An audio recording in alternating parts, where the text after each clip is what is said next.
All right, everyone. Well, welcome back to the God Attachment Healing Podcast. I'm excited that you're here as we've been going through this series of learning about the different attachment styles. We've done the anxious attachment style, we've done the avoidant attachment style, and today I'm going to be talking about the disorganized attachment style, or also known as the fearful avoidant attachment style. So we'll go through some characteristics, some examples, some common issues that come up for them in relationships, and then we'll look at some ways to resolve some of those issues. And so this has been really great series because, again, a lot of the work that I do is attachment based, attachment related, and it's some of the most insightful information that you can have and research on how you interact in relationships. Actually, I had one of my supervisors, she called it the not just an attachment style, she called it an adaptation style, because we adapt to the people that we encounter, and that can be adapting in a secure way, in an anxious way, in an avoidant way, and in today's case, in a fearful avoidant way, which is really not attaching to another person, and we'll discuss some of that. But again, if you're here, again, thank you for tuning in. I appreciate your support, and feel free to share this episode with other people who are wanting to understand their attachment styles. I'll continue to discuss specific issues that each attachment style encounters. So I'm going to talk about some of those today, but I think I'm going to start doing some other series on attachment. And for those of you guys who are listening, I'm going to make a slight shift in the content of this podcast. So I am in the last year of my coursework for my doctoral degree. And so I'm trying to narrow down a specific topic, and it's going to have to do with attachment. I've been studying this for years now, but I've been trying to get an angle here as to what would be best to research. And I'm looking at another professor shared with me about that there's new research being done on divine forgiveness, which is accepting the forgiveness of God when we are broken in our relationship with Him, when there's a rupture in the attachment. So I'm trying to see if any of the attachment styles are more prone to receive that forgiveness, and are they also better at doing self-forgiveness and other forgiveness. So I'm really excited about what I'm going to find, and I think that's going to be a good direction to take this research, this dissertation topic. So that's what I'm thinking of right now. So as you see in the next coming weeks, I'll be probably doing some videos on that and sharing some research articles with you. And hopefully it's not too nerdy for you. Hopefully that you're able to enjoy the information that I'm reading. And I'm looking forward to that. So again, leave a review, send me comments, send me questions, send me topics. I'm always open to touching on topics that you guys are interested in listening to. So let's get into today's topic on I'm going to call it the fearful avoidant attachment style, because that's pretty much more accurate than disorganized. Disorganized also just kind of seems that, I mean, it would fall into place because it's the idea of not knowing really what to feel, what to think, how to relate to people who start to get close to you. Okay, so let's discuss some of the characteristics of a disorganized attachment style. And as I was thinking about this topic, with those who have a fearful avoidant attachment style, there's usually a trauma in their life, a significant level of trauma in their childhood. Sometimes it can be very recent, but typically it's childhood wounds and traumas that have multiplied over the years, right? That they've had consistent uh, interactions and relationships where they were always hurt in some way, shape, or form. And again, abuse specifically, whether it be physical, emotional, verbal, spiritual, the repetitiveness of experiencing abuse is going to be similar to repetitiveness of withholding needs that you have. So in childhood, for those who have experienced childhood trauma, it can be one of those two things. Either you were physically, sexually, emotionally, verbally abused, right, on a consistent basis for a long period of time, and it's affected the way that you view yourself and the way that you view others. The other part of it is needs that you had were withheld. So maybe you didn't experience any of the other types of abuse, but there was neglect and withholding or the inability to provide for certain needs that you had growing up, right? So emotional needs, physical needs, spiritual needs, any of those types of things. If you didn't get that as a child, that also has similar effects in regarding trauma, right? Whether it be through abuse or through neglect and withdrawing of needs, it's going to have very similar impact on how the person relates or how they view themselves and how they view other people. As a quick recap, when you have these different attachment styles, you have kind of the views that they have of themselves and the views that they have of others. So a secure attachment, because their needs have been met by their primary caregivers and that has been consistent and they've experienced that in most of their relationships, right? They're going to have a positive view of self. Like I have needs and my needs are worthy of being met. And I have people in my life who have been able to meet those needs.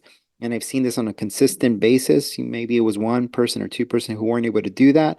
But in general, my needs were being met.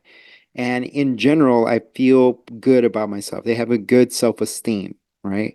As a Christian, they're able to see that God does love them. They don't question it, they understand it, they receive it, and even more so because God uses people in their lives or has used people in their lives to confirm that view that they are important and they are valuable in God's eyes. So that's a secure attachment. The anxious person has a low view of self or negative view of self and a positive view of others, right?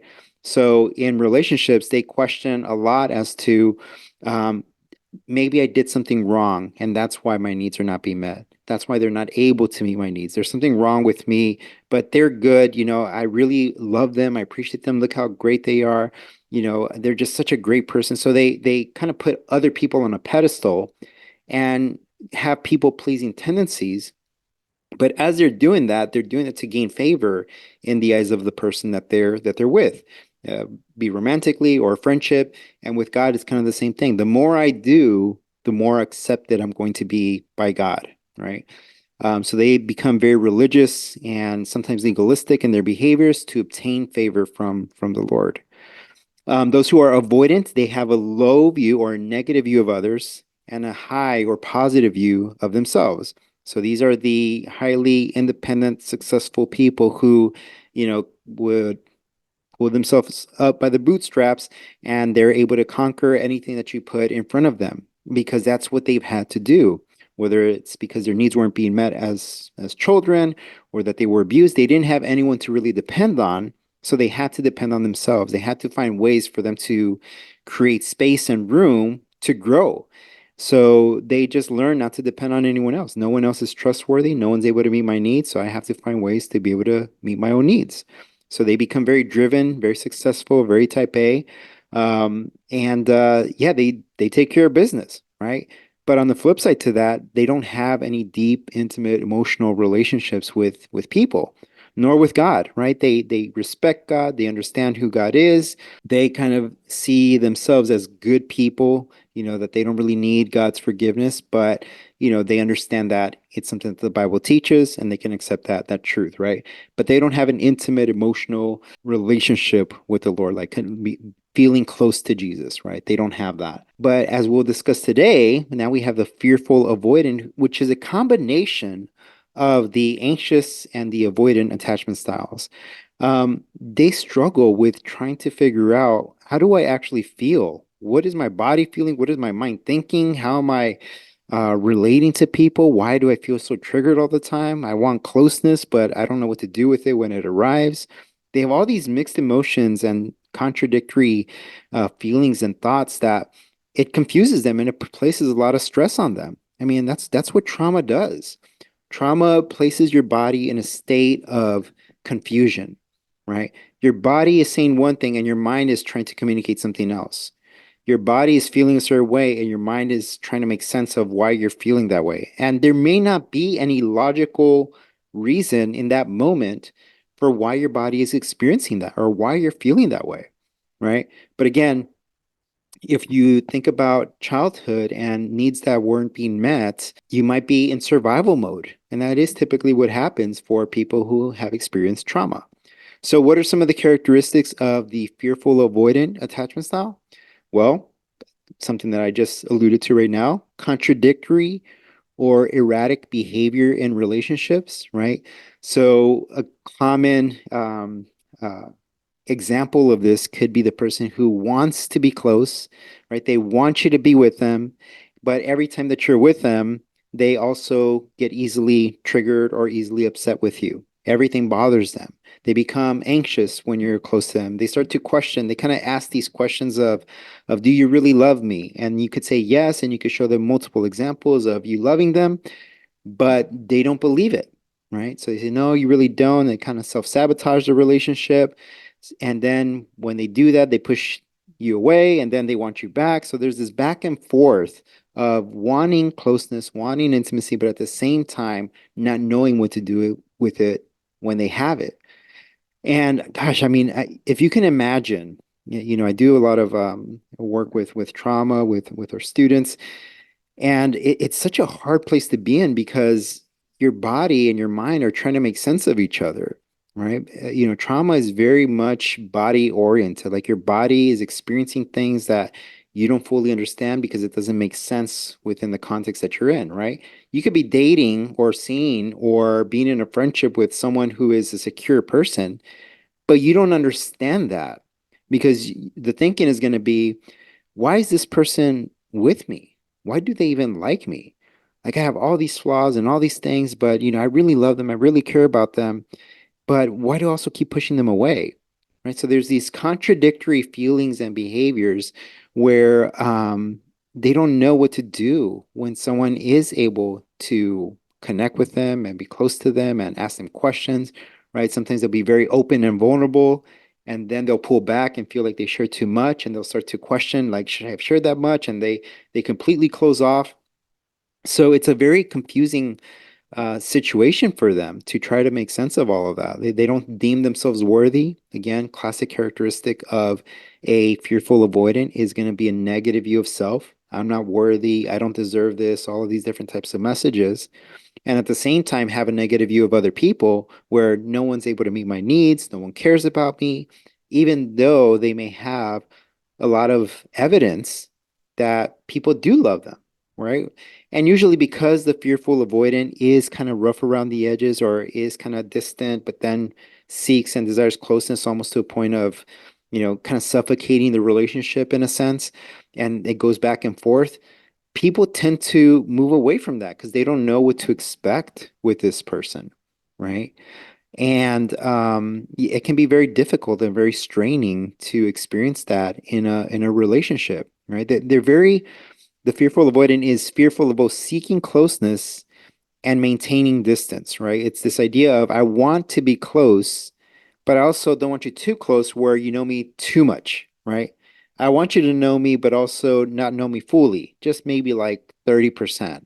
And then maybe if you pass that next test, maybe we'll go up to 40%, then 50, then 60. Oh, wait, 60%, that's too much, right? Actually, I'm going to close up now and I'll get you back down to 40, 30%. Right. So that's kind of the thinking behind it is that they don't really know what they want because it's all new to them. Safety, security, being able to meet their needs, like it's new to them. Sometimes they've had to fend for themselves and provide for themselves, and they can, really appreciate the fact that they were able to do that. And then other times someone has been able to meet their needs and they appreciate that, but it hasn't been consistent enough for them to really, really believe it. They have a lot of difficulty in regulating their emotions and responses, so they're very reactive to difficult situations, right? One thing that I've said quite often on the podcast is that you don't get to learn about a person's attachment style by seeing how they interact with everyone around them, especially in public, right? You know more about someone's attachment style as you get closer and closer to them. And specifically when there is a stressful situation that arises within the relationship, right? Conflict, anything like that. That's where you start to see how does the person respond when they are under stress or are needing to encounter conflict, needing to address something, right? That's when you really get to see what the attachment style is, right? The anxious person is going to want to address issues right away. They feel like it's all their fault and they want to figure it out. They want to problem solve. They want to resolve it at that moment. The avoidant is going to say, no, I need some time to think about it, but really they just don't want to engage their emotions. So they pull away, they close off, right? The fearful avoidant experiences all of that, right? And they don't know where they land. So they're not one or the other, they're both. And the thing is that it's random. You don't know when they're going to respond which way. So that makes it difficult for them to not just understand and identify their emotions, but then to regulate their emotions, right? And a common problem or issue with fearful avoidance is that they have a hard time understanding how they actually feel, right?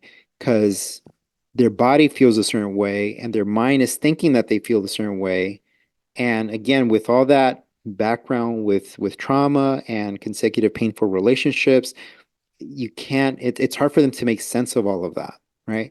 So that's why consistency of good behaviors towards them, loving, security, meeting needs, like that needs to be so consistent for a long period of time so that they can start to see that people actually do care about them. I always say that the antidote to helping someone, move from anxious avoidant, fearful avoidant to secure is to spend time around secure people, to spend time with the Lord, to spend time in Christian community, right? All of these things can reinforce this idea of meeting, of obtaining a secure attachment style. But the difficulty with fearful avoidance is that they need long periods of time of consistent, good behavior that is oriented towards meeting their needs. And so it takes time. And usually people don't stick around that long. So after a short while, could be a month, could be 2 months, could be 3 months, people start to pull away because they can't deal with the reactive responses that the fearful avoidant has. They tend to vacillate, and I kind of alluded to this earlier, between approach and avoidance. There's a history of unresolved trauma or inconsistent caregiving experiences, which I've been talking about. And there's a lack of coherent attachment strategies. They don't know how to relate to people, right? Because they're always questioning, is this person going to love me, right? Is it worth it? Is it worth it for me to start investing in this relationship, knowing that it's not going to go anywhere, knowing that it's going to end, knowing that eventually they're not going to like me anymore, knowing that they're going to think I'm too much, right? So they have all of these thoughts going on in their heads that it freezes them sometimes. They don't know what to do. And the times that they do act, it always kind of blows things up. Everything always gets heated and it turns really bad and creates a lot of chaos for them, for the other person. So they don't have any coherent attachment strategies. They don't know how to actually relate to other people. And it makes sense. I mean, could you imagine? I'm trying to think of a good example of this, of something that a person needs and they know that they need it and they want it, but when they have it, they don't know exactly what to do with it. I mean, that can be so frustrating. Here's a good example. I mean, it's a mild example, but it's a good example. I like playing sports. So there's three sports that I'll play any time of the day that I enjoy. So I enjoy football, I enjoy basketball, I enjoy MMA. So if I'm doing any of those three things, I feel confident and competent enough to do those things and to do them well, right? But if I need to learn how to play golf, I'll try to learn, but I'm not going to be good at it. And I'm going to be very easily frustrated with not being able to do it. Actually, my brother, he actually golfs and he's gotten pretty good at it. And the times that he's asked me to go play or the times that I played with him, it's so interesting to me how frustrated I get because I can't get it. Because in my mind, I'm thinking to myself, I should be able to get this. I should be able to know how to swing. I should be able to point the ball in that direction, and and make it in the hole, right? I should be able to do that, but I can't, and it frustrates me. So it's something that I feel that I should be able to do. And it's something that if I want to spend time with my brother or with people that I care about, that I want to enjoy doing. and that I want to learn how to do, but I can't. I feel like I can't, right? So I just don't try it anymore. So that's a very, basic or small example related to sports, but in relationships, it's kind of the same thing. Like I know that I need to relate to people. I know that I need to surround myself with people who are secure in their attachment, who are respectful and who are kind and who are able to regulate their emotions. Like I know that, but when I try to do those things, it doesn't come as easily for me as it does for them. So it's better for me not to try, right? This is the fearful avoidant talking, that they know that they want and that they need to be with good people, with people with Christian community. They need to be closer to the Lord. They know that they need these things, but they don't know or feel competent enough to do it, right? They don't feel like I'm actually drawing close, like they're actually drawing closer to the Lord. They don't feel like they're doing things right. They don't feel like they really understand people in their community, their Christian community, in their churches, right? They don't feel like they understand their families. So they constantly are in this state of back and forth of either I'm going to avoid the thing that makes me uncomfortable, the thing that I need as much as I want it. I'm either going to avoid it, or if I try it, I'm going to be frustrated when I try it. Again, even as I'm talking about it, I can just imagine how frustrating it must be for someone to feel like they don't know what they're doing, or feel like every time they do try to do it, that they're doing everything wrong. So yeah, so that kind of captures the idea for what a fearful avoidant may experience and some characteristics of that. Now, some examples of this can be displaying intense and unpredictable emotional responses. So I kind of mentioned that earlier. Engaging is in self-sabotaging behaviors in relationships, right? You'll often see a lot of self-fulfilling prophecies with the fearful avoidant, right? In their minds, they already have the belief that things are not going to work out, that eventually this friend is going to leave them, that eventually they're going to find someone better than them, someone who is more accomplished or who's more competent, who's better at socializing with other people, right? And so that's what they believe. They just believe that at some point people are just going to leave, you know? They don't believe that anyone's going to stay with them for the long haul. And why would they believe that someone would when they haven't experienced that? Right? So again, when it comes to therapy work with people who have experienced trauma, like they need such a consistency of positive behaviors and engagement and relating to, and for a long period of time, right? Again, depending on the work that's being done, both inside and outside of session, they can, shorten maybe that time gap. But for the most part, they need it to be long term, right? That's why you try to connect them with people like who's the most secure person, or the person that you enjoy being around the most, or that you would like to be around the most. Get close to that person. Just spend time around them, right? Talk to them and just see, how do you feel? How does your body feel when you're around this person, right? So you try to find a corrective attachment figure in their daily lives so that you can encourage them to engage that relationship a little bit more. Because what happens sometimes is that they'll try to do that with everyone.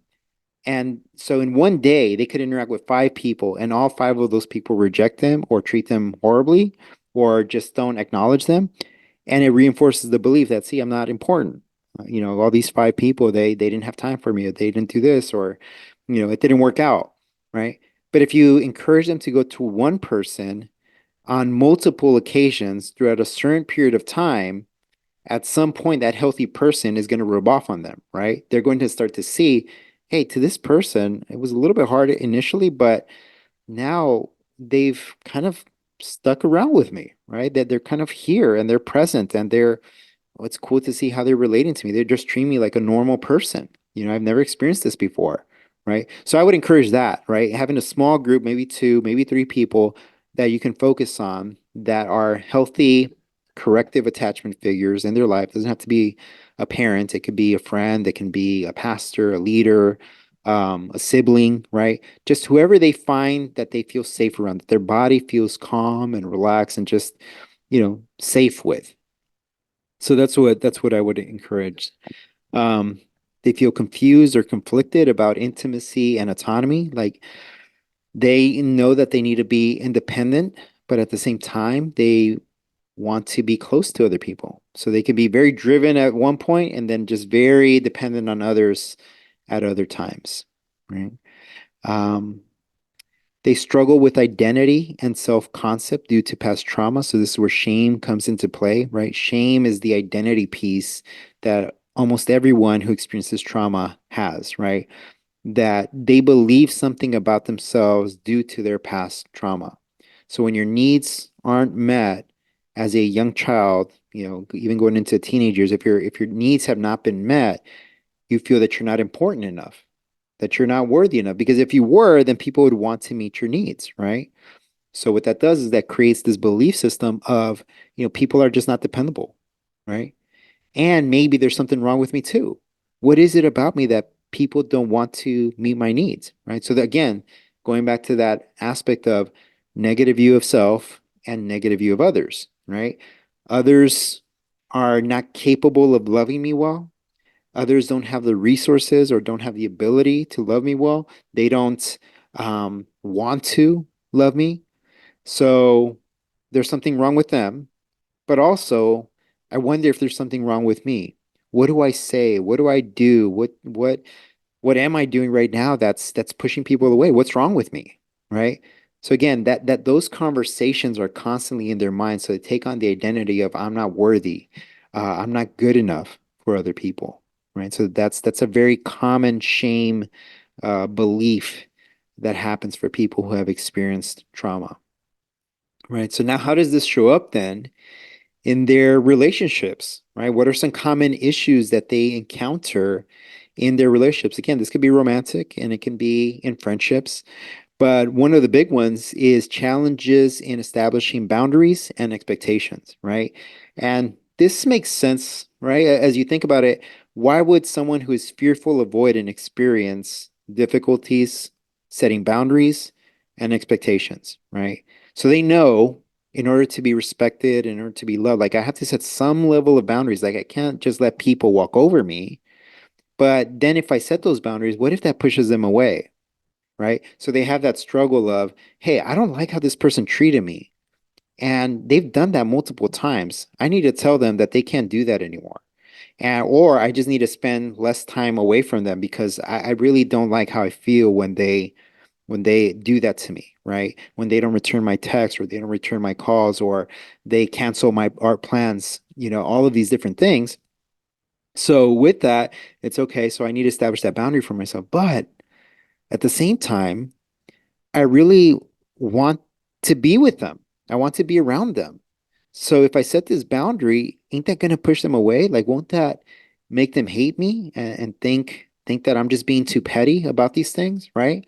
So they're going back and forth. They can't establish boundaries because they're afraid that if they do, people are going to pull away, right? And again, remember that's the recurring theme is that people have not stayed long enough.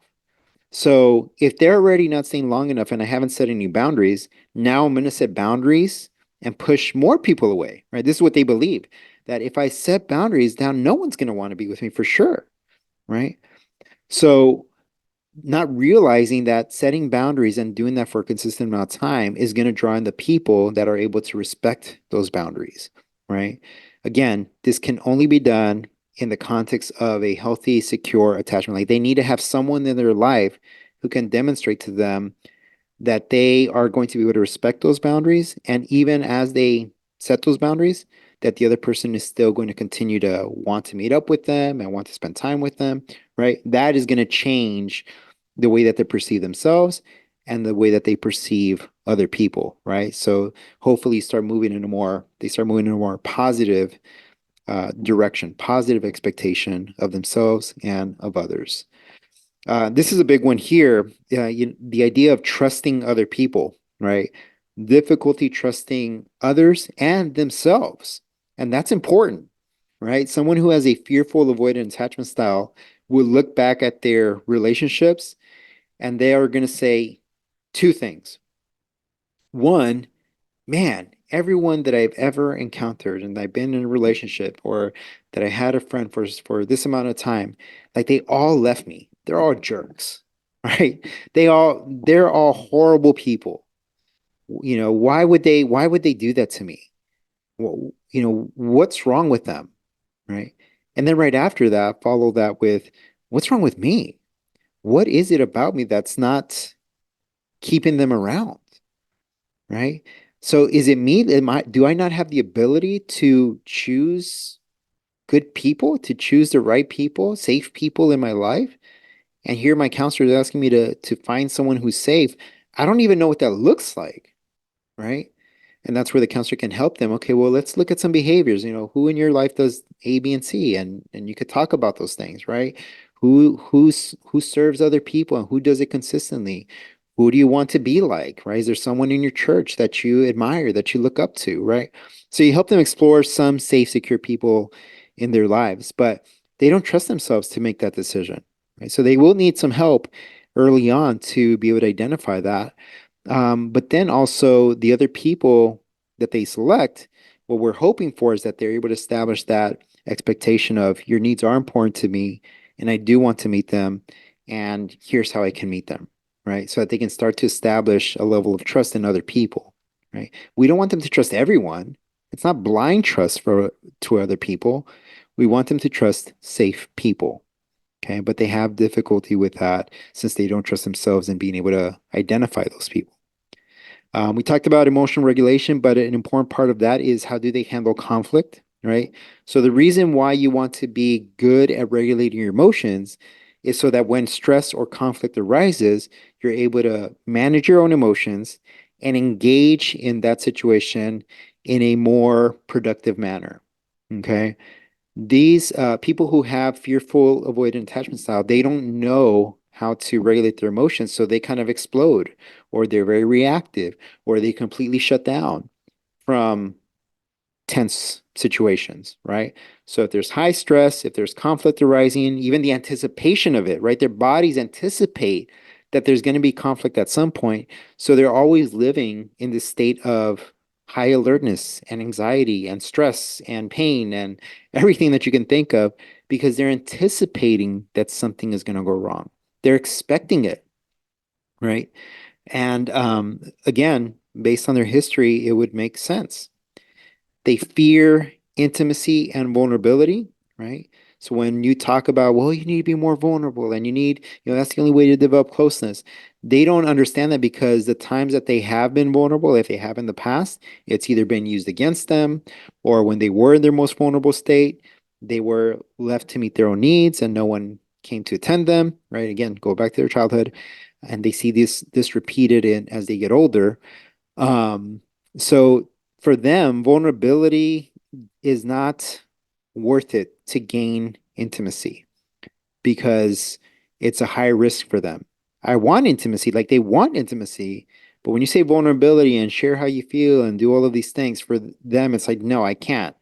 If I do that, it's just going to lead me to more hurt. So why do that? Maybe I'd just pull back. So they avoid intimacy as much as they want it, right? They want intimacy, but they have not seen vulnerability help them in obtaining that. And lastly, patterns of engaging in harmful or abusive relationships. So, unfortunately, one of the sad things about this is because they can't identify what healthy looks like, they're always in unhealthy relationships, right? Which are harmful or abusive, whether it be them towards other people or others towards them. It's just a relationship of chaos, right? Everyone's hurting everyone. Um, this is why high conflict couples typically have this kind of fearful avoidant attachment style. They're both traumatized individuals, and they are with each other because it makes sense how they're each experiencing their world, and they both have the same expectations for themselves. So high conflict, um, uh, strong emotions, all of these things that is just what seems normal to them, right?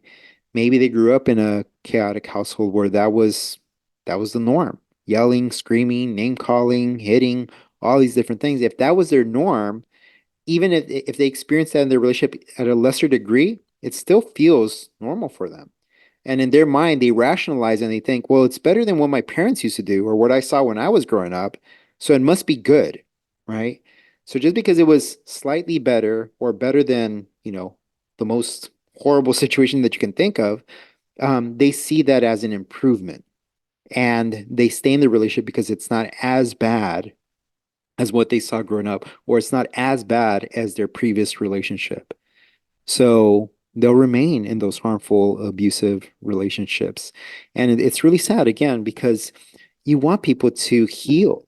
I mean, I just finished reading this, and this is something that I believe myself, but licensed therapist was talking about you don't have to be fully healed to go into a relationship. You don't have to be perfect or have everything down perfectly to enter all the relationship skills and conflict resolution. You don't do that perfectly on your own. You have to be in a relationship, right? So there's a misconception in the field where people say, well, first you got to heal by yourself before you enter into a relationship. It's partially true. You need to be doing the work to develop self-awareness and understand what your triggers are, understand how you operate, how you deal with conflict, how you deal with stressors in your life, right? You have to understand those things, but the only way to actually know if you are understanding them is to be in relationship, right? So there is a space where you have to engage relationships or be in a relationship. Again, it can be a friendship, it can be with your sibling, with your parents, in a romantic relationship, but you need a space to practice this new understanding that you have of your triggers and of things that of how stress affects you, right? What happens? Are you able to read? Are you able to identify the emotions? Are you able to regulate those emotions and so on, right? So you want to have better understanding, but you can't practice that in isolation. You have to do that in relationship. Okay. So when it comes to therapy and how do you actually address these things, one of the biggest things that you want to do is helping the person regulate their emotions, right? Developing skills to manage those strong emotions when they come. So there's a couple of things that go into that. Um, First, it's what's their range of emotion, okay? Meaning their emotional expressions. Is it stunted? Is it limited or is it expansive? Like you're going to see people who are either shut down completely and they experience just a small range of emotions like sadness or anger, right? And that's it. Then you have a larger range of emotion where the person can go from completely, erupt in a violent rage and then completely shut down, but they also experience everything in between where sometimes they're happy, sometimes they're sad, other times they're moody, and then other times they're overly excited and sometimes they're manic. So they have all this broad range of emotions and so you want to kind of identify how much is their range, right? And then once you see what their range is, then you say, okay, can you identify what you're actually feeling? Like, um, do you feel angry or are you afraid of something? Right? That's a really clear distinction. And oftentimes anger is or stems from fear of something, right? A fear of losing a relationship. So the person becomes angry and tries to control the situation, right? So can the person identify a difference between anger and fear or fear and anxiety? So you start to help them identify. So what does that actually feel like? Like how would you describe the emotion that you're experiencing right now? What does your body feel like at this moment? Right? So they need to tie what their body's experiencing with the emotion that they're trying to describe, right?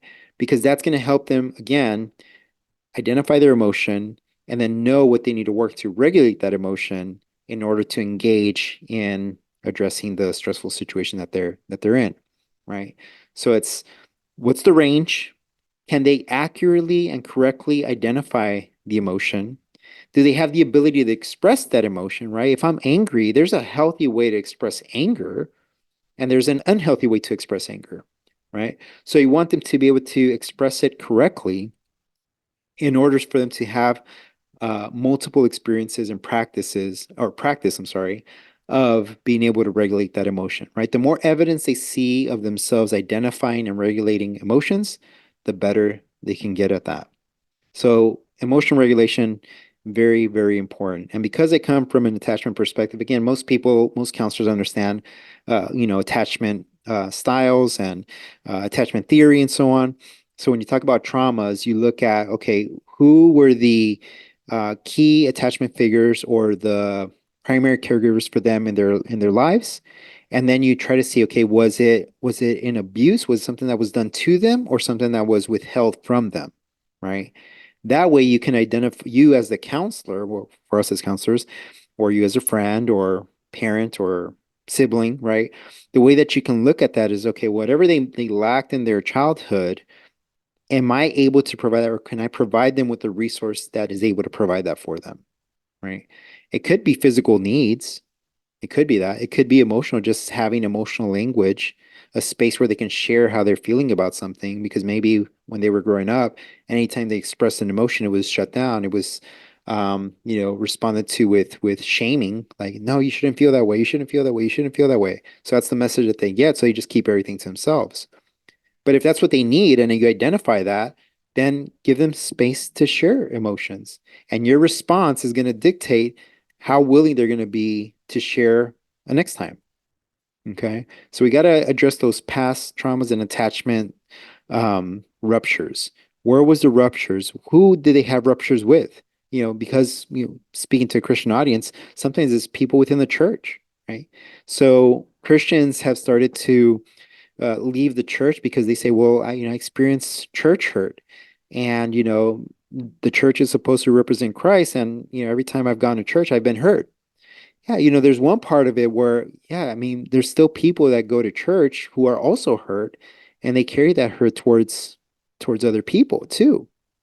So it's kind of understanding is when you were growing up, did you have some attachment ruptures with people from the church? Maybe it was a leader, maybe it was a friend, a parent that started gossiping about your parents or about you, right? So you start to have all these beliefs about the church, and those are ruptures that need to be addressed, right?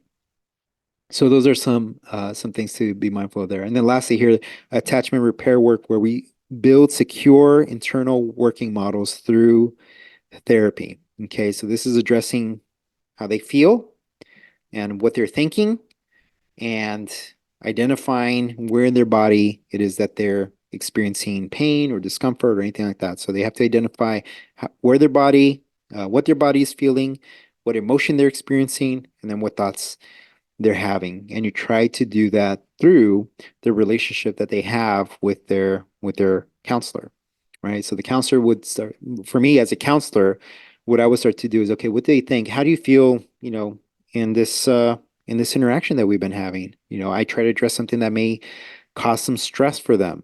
Maybe I have to uh, confront them about something, right? How are you feeling right now? Does it feel like safe for us to address that?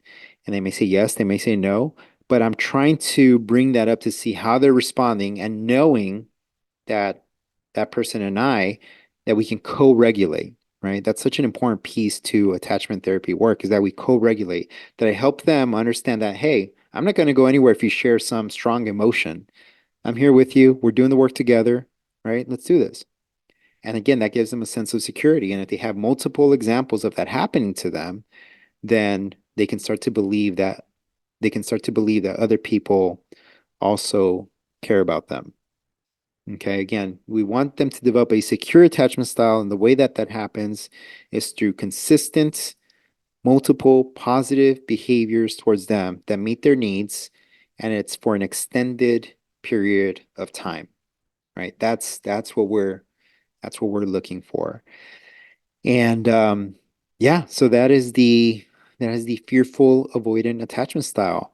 And a lot of, obviously, for those of you who are listening, um, if you have experienced trauma in your past, hopefully this episode was helpful for you.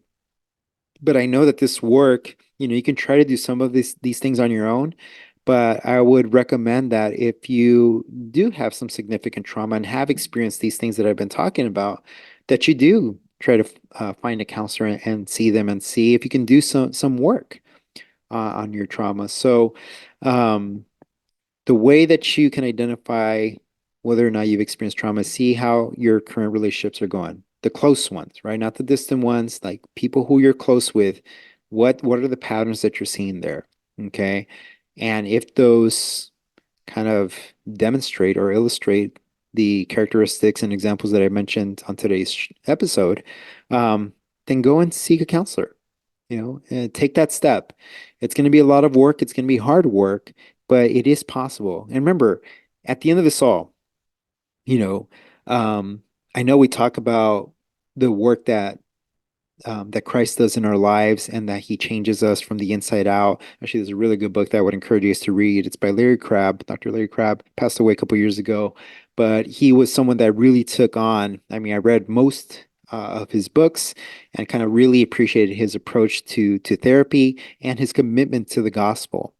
And at the end of this, as we're talking about this, is that oftentimes people who have experienced trauma have these powerful testimonies, and it's because of the work that the Lord does through the church, through his word, through prayer, right? So these are kind of the big three that I call when it comes to uh, correcting an attachment is seeking God out in prayer, seeking him through community, right?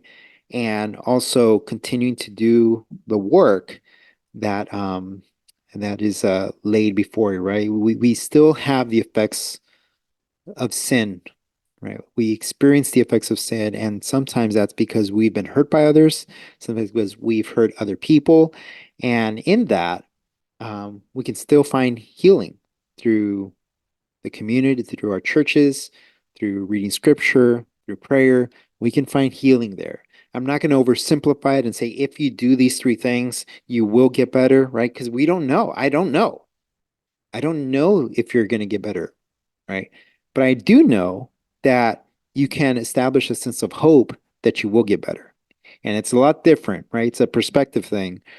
Um, but if we look at scripture, I mean, there were many, many people in the Bible who either didn't find healing or weren't able to see the ultimate promise of God, right? They just believed that they had faith so much that they knew that God was going to deliver on his promise, right? So Jesus is going to return, right? That's one of the promises. He is going to return and he is going to take us home, and there will be no more pain, no more tears, no more suffering.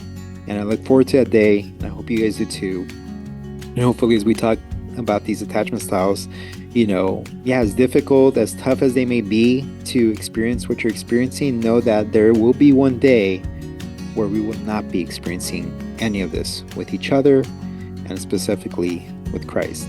So I hope this was encouraging for you. Take what you can and apply what you can. And yeah, guys, hope you're blessed by it. Have a good one, and I'll see you next time.